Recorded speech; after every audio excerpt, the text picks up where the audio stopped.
आषाढी एकादशीच्या सोहळ्यासाठी मुख्यमंत्री देवेंद्र फडणवीस हे सपत्नीक पंढरपुरात दाखल होत आहेत, तर वाखरी इथनं सगळ्या संतांच्या पालख्या या देखील पंढरपुरात रात्री उशिरा दाखल होतील। आषाढी वारीसाठी सध्या पंढरपुरात 15 लाख भाविक आहेत। आज मध्यरात्रीनंतर मुख्यमंत्री हे विठ्ठलाची शासकीय महापूजा करतील आणि त्यानंतर जे पहिले त्या ठिकाणी दर्शन घेणारे वारकरी असतील त्या वारकरी पतिपत्नीला सुद्धा मान मिळेल।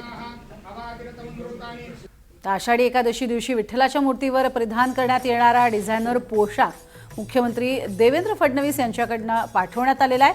बनारसी सिल्क कापडापासून मोत्याचा वापर करून हा पोशाख तयार करण्यात आलाय। तर हाच विठ्ठलाचा डिझायनर पोशाख या ठिकाणी आपल्याला पाहायला मिळतोय।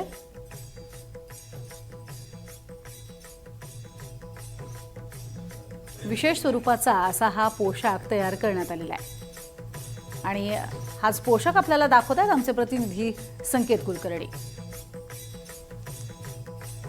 आषाढी एकादशी दिवशी विठ्ठलाच्या मूर्तीवर जो पोशाख परिधान करणार आहे तो डिझायनर पोशाख खास राज्याचे मुख्यमंत्री देवेंद्र फडणवीस यांनी पाठवून दिला आणि तोच पोशाख आचार्य तुषार भोसले यांनी मंदिर समितीचे अध्यक्ष औसेकर महाराजांना सुपूर्द केलाय। महाराज, कसा पोशाख आहे, काय वैशिष्ट्य पोशाख दाखवाल? अतिशय सुंदर असा पोशाख आणलेला आहे।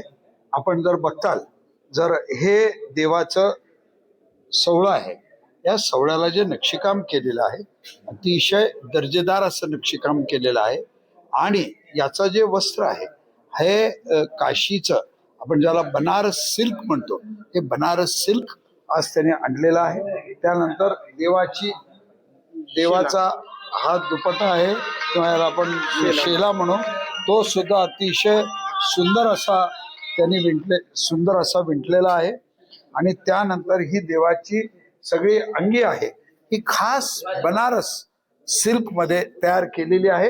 पण याचं जे सगळं वर्क आहे आमचे शुभम तिवारी यांनी आदरणीय आचार्य तुषार भोसले यांच्या मार्गदर्शनाखाली तयार करून संपूर्ण बनारसी सिल्क आहे। आणि ही जी आईसाहेबांसाठी आणलेलं आहे, जी पैठणी आहे ती येवल्याची सिल्क आहे।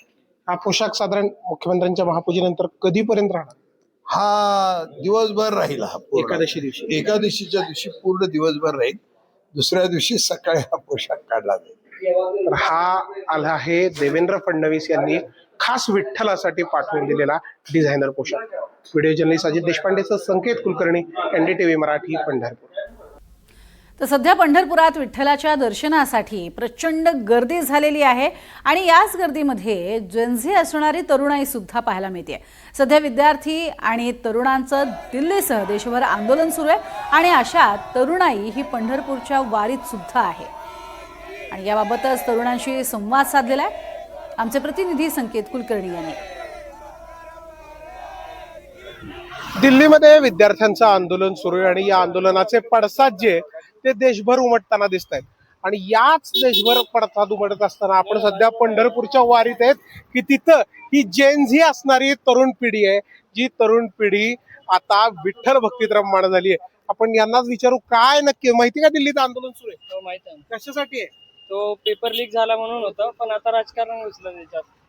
पहिलेपासूनच नव्हता तो पेपर लीकचा मुद्दा, त्यांना फक्त कसं तरी करून राजकारणात यायचं होतं। आता आले पूर्णपणे समर्थन होतं, पण आता मुद्दा जे आहे ते पक्षनेते, विरोधी पक्षनेते असे म्हणजे सगळं राजकारण हे झालेलं आहे। सगळं जे भारताच्या विरोधात कारस्थान जे चालू आहे त्याच्यात उमर खालीदला सपोर्ट करणं चालू आहे, JNUचे स्टुडंट्स आहेत त्यांना सपोर्ट करणं चालू आहे, वेगवेगळे नारे देणं चालू आहे। खरं तर आता तरुण जेनझी पिढी आहे, नवीन अपडेटेड आहे, पण तुम्ही या सगळे आंदोलन वगैरे चालू प्रश्न सोडून वारीत आलात कशासाठी? म्हणजे समाधानासाठी वारीत आलाय भक्ती आम्ही आमची दरवर्षी राहतो, वारीत सुख समाधान आनंद। मग वारीत येताय, मग हे अशी विद्यार्थी आंदोलन करतात त्यांना काय सांगाल? काय सांगा, राजनीतीच्या मागे लागू नका, बस एवढा। राजनीतीच्या मागे लागून राजनीती जोपर्यंत मुद्दा याचा होता पेपर लीकचा तोपर्यंत ठीक आहे, पण आता तिच्यात सगळी राजनीती मिसळलेली आहे। तर वारीमध्ये सेक्युलरिझम मिळतं, वारीमध्ये समत्व भाव मिळतो, समानता मिळते आणि सध्या दिल्लीतलं जे आंदोलन सुरू आहे त्यामध्ये राजकारण घुसले. त्यामुळे अशाकडे न बघता त्या लोकांनी सुद्धा पंढरपूरच्या वारीत यावं अशी या वारीत असणारी जेनझी पिढी सांगते. व्हिडिओ जर्नलिस्ट अजित देशपांडे, संकेत कुलकर्णी, NDTV मराठी, पंढरपूर.